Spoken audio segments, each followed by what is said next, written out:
When you're in your 20s, you're just getting started financially. What are your biggest financial priorities? I've got the top 3, that and more coming up.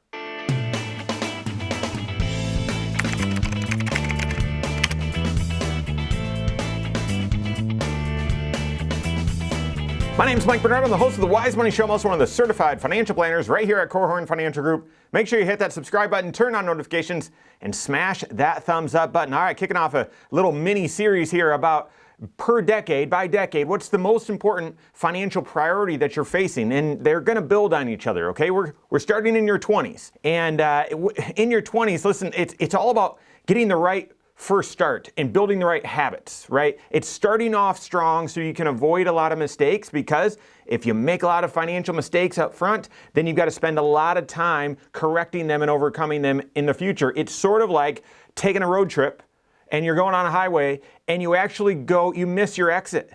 And you go past your exit. So what does that mean? You've spent miles going past where you needed to be, and then you need to double back. You need to, do those same miles coming back to the exit that you missed. So missing your exit by 5 miles is actually a 10-mile mistake. And same thing in your finances. And so I akin this to, I've been a little baseball coach, travel baseball coach for a while now, coaching these 8, 9, 10-year-olds.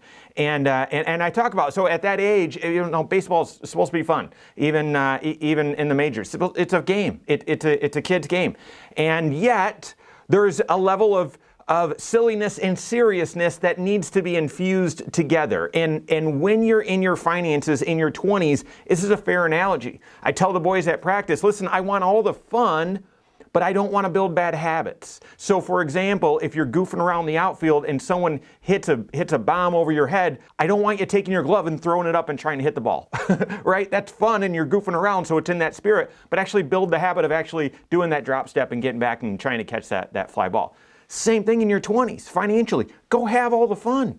Go have all the fun, do the concerts, do the trips, do the crazy things that, and live it up and have those experiences, but don't build bad habits, right? And so that's how I would define financial success in your 20s. So how would I distill that down to the most important financial priorities in that decade in your 20s? So number 1 would be start the process of budgeting. Start the process of budgeting in your 20s. And I know that sounds terribly unimportant and geeky, but so much of your financial success over your lifetime is going to be defined by one principle. Are you spending less than you make?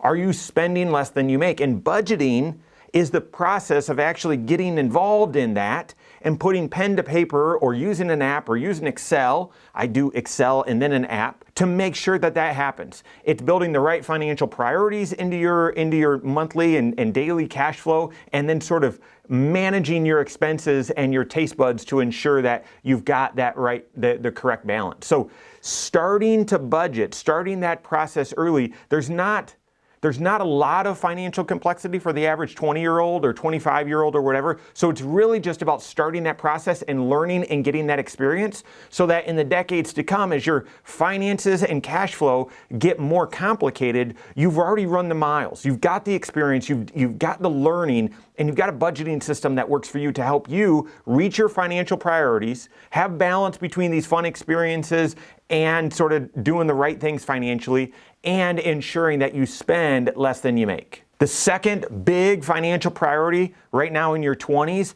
is, it's twofold, okay, but it fits within the same category of your present financial position, and that is build up an emergency fund and pay off consumer debt. Build up an emergency fund and pay off consumer debt. So building up that emergency fund takes time.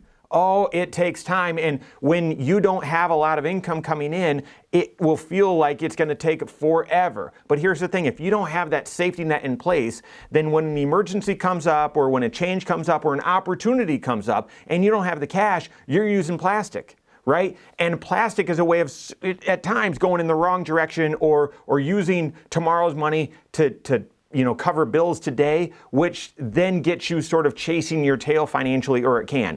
That's also why I combine this sort of second highest priority with paying off or not having consumer debt.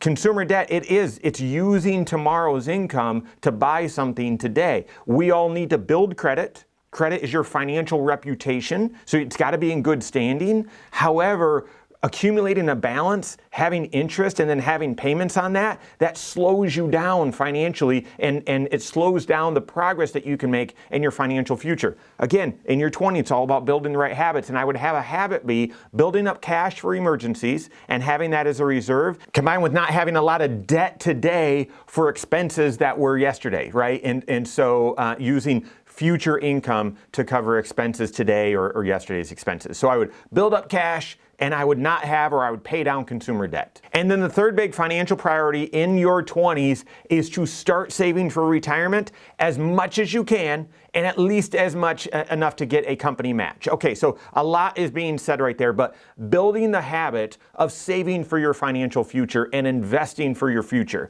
So this is all about habit building, and I want you to save as much as possible, but I also know you're trying to have experiences, and you're maybe moving out or whatever. You've got real life expenses in your 20s, and so ideally I would tell you start saving 15% from your very first paycheck. Why? Is that the exact right number for you? Probably not, but it's going to build the right habit, and it does make sure that you get the full company match at 15%. But do as much as you can if you can't do 15%, and if you're able to build that in, fantastic habit. The other thing sort of connected with this is, and especially right now, we had the worst year in the stock market last year in 2022, the worst year since we've had since 2008, and there's lots of studies out there that show that when people start their careers, or young professionals at a time when the stock market does poorly, they distrust the financial markets. And they have a tendency of being, not great investors. They don't invest in the stock market. They don't trust it. They don't, and you might be listening to this saying, well, I don't trust it and all that.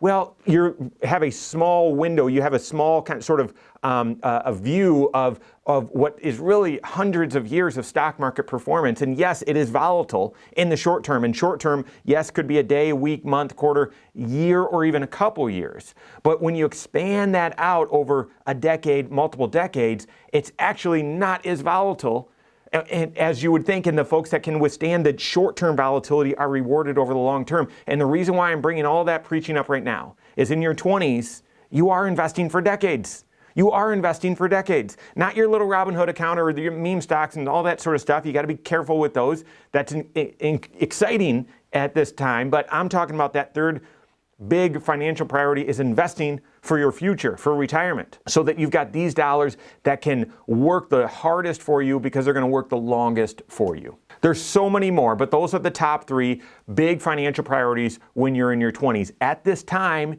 you're likely you should sit down with a certified financial planner, not someone that's just going to try and sell you a Roth IRA and invest in something. All right, they're going to help you. All right, here's how much you should be saving for retirement. Here's the choices you should make with your benefits. Here's how much your emergency fund should be. Here's why you shouldn't have your emergency fund just sitting in the savings account at the bank. They're going to give you those appropriate habits and get you started on a budget and those sorts of principles to get you started on the right foot. So work with a certified financial planner on that. Mom and Dad, if you're listening to this and you've got a young adult that needs to hear this, send it their way and have them work with your certified financial planner, even just for an hour or two, to get started on the right habits. If you don't have a CFP on your team that can help you with that, contact one on my team. Find us online, Korhorn.com.